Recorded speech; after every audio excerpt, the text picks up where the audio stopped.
Hey guys, Lynn Burke here, owner of City Music in Memphis. Thanks for stopping by. Today's video is going to be something a little different than what we normally do. We're not going to talk to you about new products that just came out, anything like that. New product lines that we may have in stock, been waiting for. We're going to talk about something that everyone has to deal with, and that is shipping. Now you may ask, okay, well, great, you own a music shop, big deal, what do you know about shipping? Well, some of you may not know, this is my second business. This is my second full-time job. My primary livelihood is I'm a FedEx 777 captain and line check airman. Right now is the 26th of October, 2020, and in November, next month, I start my 40th, not 4, not 5, but 40th year working for FedEx. And I didn't always fly airplanes. So I'm going to give you some tips on how to ship correctly, what to do, what not to do, and what to expect. Now, it all costs. Everything costs. First freshman marketing level class I took in college, guess what? There is no free lunch. And there's not. So don't be lulled to sleep and thinking that you're getting free shipping. You're not, okay? Right now, FedEx and UPS are under the gun because we have about a 7 million package shortfall every day. We have brought back basically every airplane that we put in the desert and retired to fly packages. So is UPS. Passenger carriers are taking a bath, nobody's flying, but freight's moving. Well, is it? Passenger carriers aren't moving. You realize they use belly freight? Before I got hired at FedEx in 1980, I was loading airplanes and refueling for Delta. I was loading airplanes for US Air. You're going to have mail, freight, luggage, okay? Luggage is the last thing to go on because passengers need it. So right now there's very little airframes in the passenger market moving. So you're going to have to use a major carrier. And if you're a large shipper, you're going to have to sign a contract stating that you're going to stick with FedEx or UPS, DHL, Polar, Atlas, ATI, Coletta, especially with us at FedEx, 3-year contract. You're not going to just get on and then bolt. So there's some big stipulations going on out there. Now we're making money hand over fist. Our stock is up over $200 a share since March because this is where everybody's going. Amazon doesn't have enough airplanes out there right now. They've got an airline called Prime Air. It ain't all that. I know dudes flying over there, they don't like it. So we chose not to get in the passenger market because we're not very good at it, and we do what we need to do best. So if you wanted to ship like this guitar right here, this is a Nags guitar, Chinna hollow body. Gorgeous guitar, okay? As you know, Joe Nags was the original luthier for PRS. Peter Wolf was the original marketing and operations guy, and they both left, founded Nags Guitars in 2009. They've been rocking. This guitar is amazing. Well, you need to put some emphasis on how you ship this thing. You don't want it back. You do not want to file a claim, okay? You get what you pay for. So let's say you're the shipper, whether you're selling on Reverb or whoever. Your easiest way is you have 3 choices in the U.S. The Postal Service, no, I don't think so. I'll send flat rate small boxes, you know, tubes, pedals, occasionally, something like that. But this, absolutely not. Now, you may not even know this either, but FedEx has the postal contract. We carry most of the freight for them. And it's in our day sort, not in our nighttime sort, okay? So get a account with one of the big 3, FedEx, UPS, Postal Service, okay? Now, why would you want to do that? Well, let's say that you take this guitar in and you decide you want to ship this bad boy. You've got it in a box and you want to seal it, but you don't have a label. Well, when you walk into FedEx, they're going to say, we need to see inside the box. If they develop the label and you pay them their they are going to open up the box and find out what you've got, especially if you're declared value, okay? So set yourself up an account. Make sure that you are billed to a credit card. And then all you have to do is build the label from FedEx.com and you're good. Now there's 4 things that I'd recommend that you do. One of them is you print a copy of the fees when it says calculate fees. Details, that tells you that you've got how you want it delivered, if you've got declared value, when you want it delivered, and which mode of transportation. Truck, freight, jet, whatever. Print the label, print a spare one for you, and then also a receipt. Now that just lets you know what it's going to cost, what it's calculated that it's going to cost, unless the box is different size or whatever, okay? That is going to be your best way to handle it, okay? What's the benefit of doing all this? When I take this guitar, and the way to do it correctly is detune this thing. The aircraft has about 0.5% humidity, and if you put it on the aircraft and it depressurizes at 35,000 feet, it's about an average where we fly, 33 to 35. We're going up anywhere normally between, depends on how heavy you are, 29 to 41. There's going to be some significant pressure changes, and you don't want a lot of tension on this neck. This should be shipped in a hard shell case inside the correct box. Now, you want space between the edge. You could put whatever you want to around it, but you need space. So the interior box or the interior hard shell case needs to have 1 inch, 2 inches on all sides. That's what they do at NAGS. It's supported by not fiberglass, but styrofoam corners. So it lifts it up and keeps it away from the sides. And you're going to be in really good shape with that, okay? I used to work in the hub. I moved boxes by the hundreds of thousands when I was in there doing it, millions maybe. And I can tell you, that's the way to do it. They're going to fall off the belt. They're going to fall off in the container. They're going to move, and you want to protect that, okay? So this way, when you show up, you're going to have this guitar in the case, detuned. Get a 55-gallon trash bag. Get a big one and cover it over the hard shell case. If you have to put 2 of them on there, then tape them up where no moisture of any kind or humidity or the lack thereof can get into it, okay? That right there will protect it as much as anything. I just shipped a Soldano SLO 100. It was 87026. Judas Priest bought it. Bill Sunt made it for them. I was the biggest dealer for Soldano for 15 years. And I bought it from a dear friend of mine, Steve King, who passed away. A lot of you guys may know Steve. And I shipped it from Ireland, where his widow is now, and shipped it to Bill Sunt in Seattle so he could restore it. I had her wrap that amp up in a heavy plastic bag and just tape it. Bill will throw it away when it gets there. That's how to protect it, okay? Use some decent tape, okay? Over tape it. Remember, there are people out there right now, your family members, co-workers, neighbors, maybe your own kids, that could tear up a BB with a rubber mallet. Well, they're everywhere. Protect for that. You don't want to have to deal with a claim. That's going to be the easiest way to handle this. Now, how should you ship it? Well, you've got several options. You can go home delivery. Now remember, home delivery in normal times, we're in peak right now from October to the end of December, so it may be changed a little bit. Normally, home delivery is up to 70 pounds, and it's Tuesday through Saturday delivery.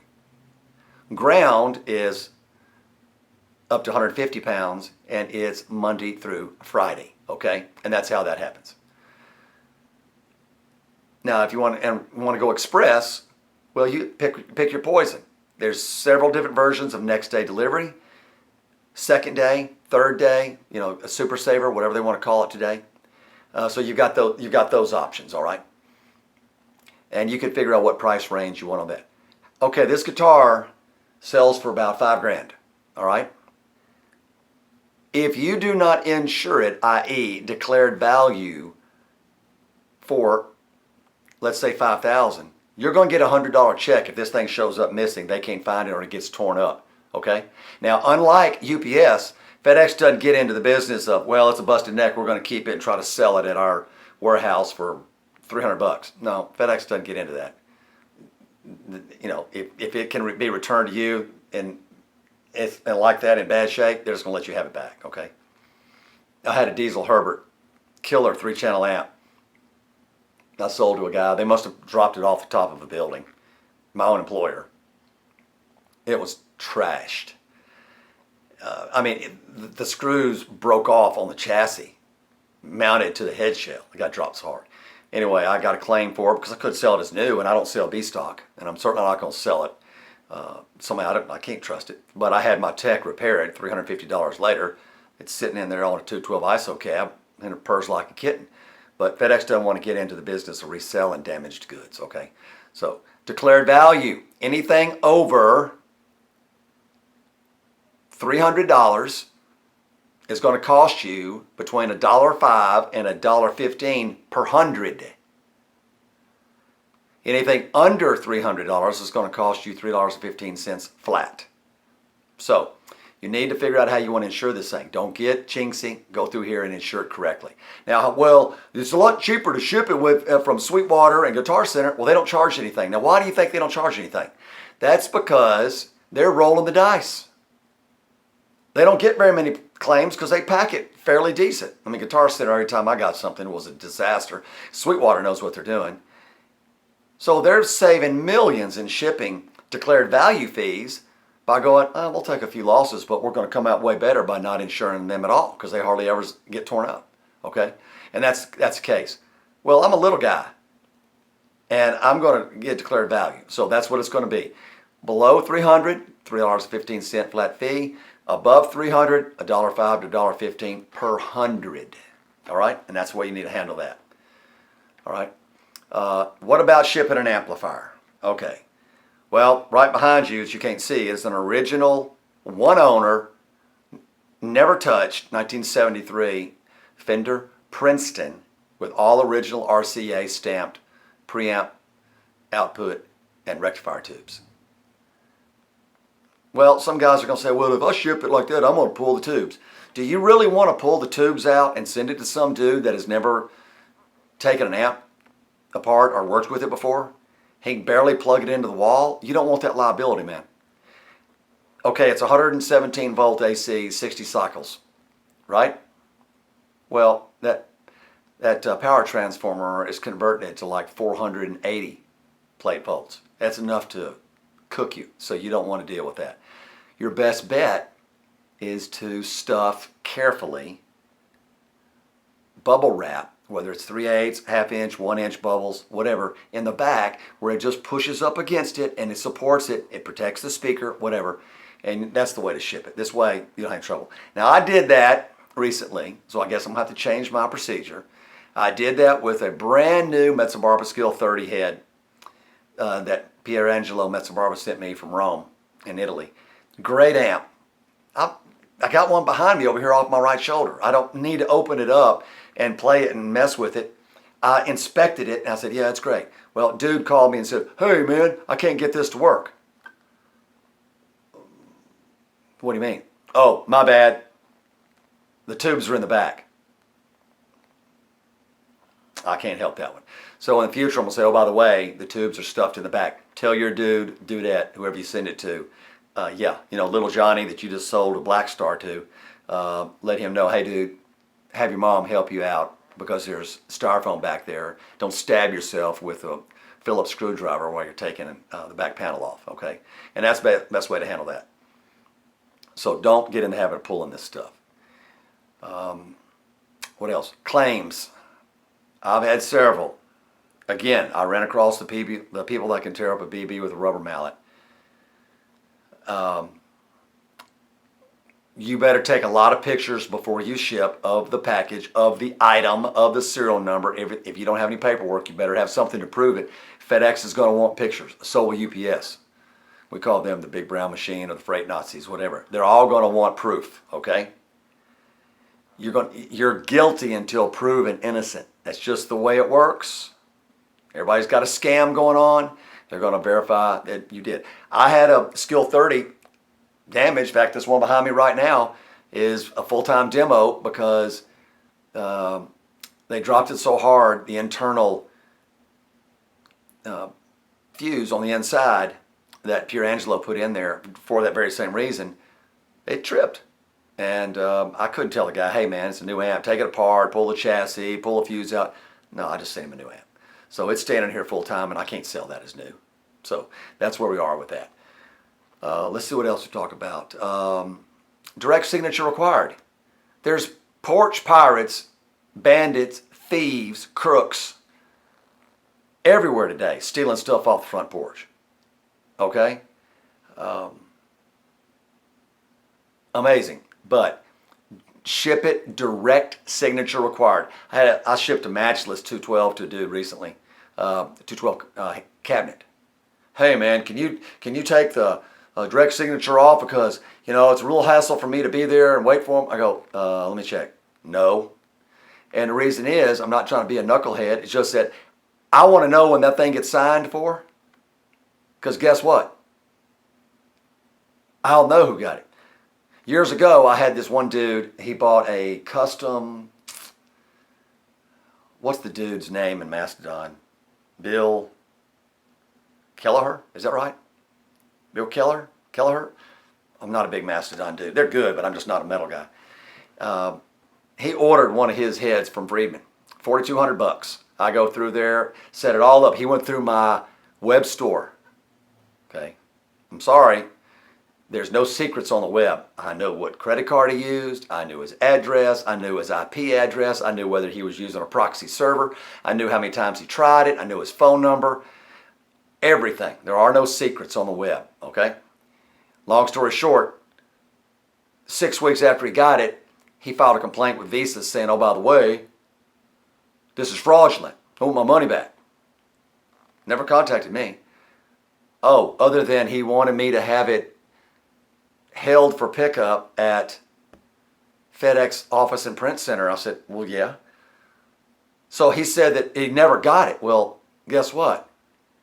He's on camera signing his name that was legible for pickup. So I called Visa and I said, y'all might want to start a fraud charge against this dude because he's really a stupid criminal. And that's what they did. So direct signature required. That'll cover you on that. It's going to cost you a little bit extra. Home delivery is going to cost you a little bit extra. Price it accordingly, man. You can always take if you're selling like this Princeton back here for $1,000, let's just say that, bump it up some to cover some of your shipping fees and lower the shipping fees some. It's smoke and mirrors. Okay, everybody knows that shipping's not free. So that's the way I would handle that. Biggest thing I could say right now, if you're watching this video at the latter part of 2020, ship it now. We're covered up, hiring every pilot we can get our hands on. And that amp that I shipped from Dublin to Seattle was 4 days late. And that was on the jet, international economy, okay? So any questions, you give us a call here at Blues City, 901-485-8250. You can catch us on all the social media. Y'all know where that's at. BluesCityMusic.com. But when you get on to either that site or I adjusted everything on Reverb today with a correct fee on there, shipping is going to be extra. You want guys like me that can handle it and know how to ship and ship correctly. So if you got any questions, hit us up. Until then, do it right so you don't get it back, and then turn it up. Have a great day. Peace out.